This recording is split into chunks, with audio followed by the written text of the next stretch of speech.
Dr. Marcus Hale was the star of the trauma ward. The kind of surgeon who liked reminding everyone of his brilliance, from the way he strutted through the hallways in his spotless white coat to how he addressed the staff like they were his personal assistants.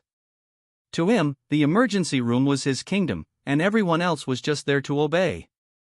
And when it came to nurses, he had a particularly sharp tongue. That night was busy. A 3-car pileup had sent waves of patients crashing into the hospital, sirens wailing in the distance, gurneys rolling through the doors. Amid the chaos, Nurse Claire Morgan kept moving with precision and calm, her auburn hair pulled back tightly, her eyes scanning every detail with a focus that came from years of experience. "Vitals on Bay 3 are dropping," she called out, sliding into action. Marcus appeared, gloves snapping. "Step aside, Morgan," he said with that arrogant smirk. "This is surgical territory, not Band-Aid duty." Claire clenched her jaw but didn't rise to the bait. She'd heard it all before: just a nurse, stick to bedpans, leave the real work to the doctors. The staff often whispered about how she never snapped back, but what they didn't know was that she carried a past she didn't advertise. Another call came in, critical. "Gunshot wound, unstable, ETA 2 minutes." Claire immediately began prepping Trauma Bay 1. She laid out instruments, hung 4 lines, and positioned the monitors before Marcus even strolled in. "You act like you're running the place," he muttered. "Newsflash, you're not." Claire ignored him, her hands steady. "If we lose time, we lose the patient," she said simply. Moments later, the doors burst open. EMTs rushed in with a man barely clinging to consciousness, his uniform shredded, blood soaking the stretcher. His dog tags glinted faintly under the fluorescent lights. "Gunshot wound to the chest.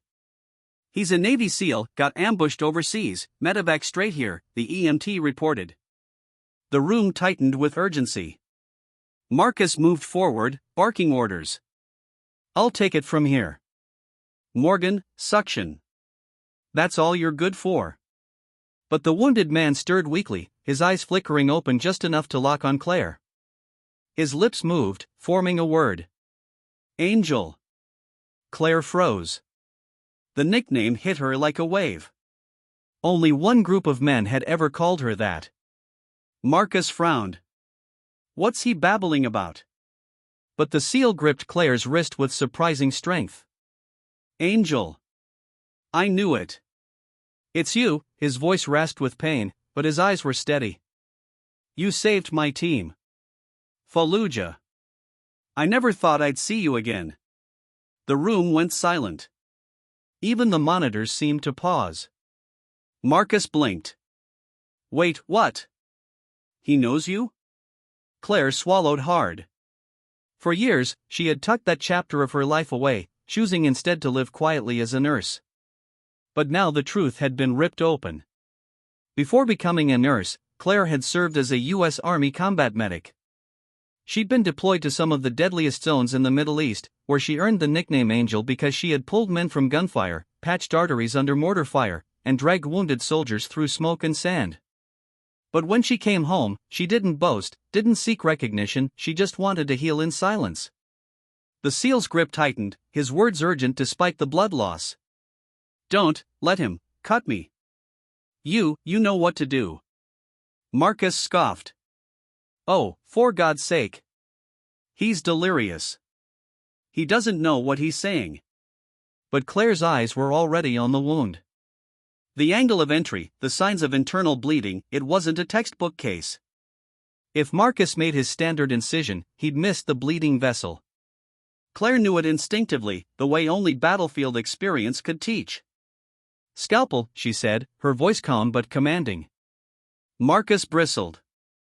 "Excuse me? I'm the surgeon here." "Scalpel," she repeated, sharper now. The charge nurse hesitated, then placed the instrument in Claire's hand. For the first time all night, Marcus faltered. With swift, practiced movements, Claire opened the wound in a precise location, bypassing the ribcage, exposing the torn artery Marcus hadn't even identified yet. She clamped it just as the monitors screamed warnings. The SEAL's blood pressure stabilized. The staff stared in disbelief. Marcus stood frozen, his pride deflating as he realized he had just been outclassed not by another surgeon, but by the nurse he'd spent months belittling. You could have killed him," Claire said flatly, her hands steady as she continued working. "This isn't a lecture hall. Lives aren't trophies." Marcus sputtered, red creeping up his neck. You had no right." But before he could finish, the SEAL forced out a strained laugh despite the pain. "Doc, if she hadn't stepped in, I'd be a body bag. You surgeons study in books," she learned in the dirt, under fire. "She's no just a nurse. She's the reason I'm alive." The truth landed heavier than any reprimand.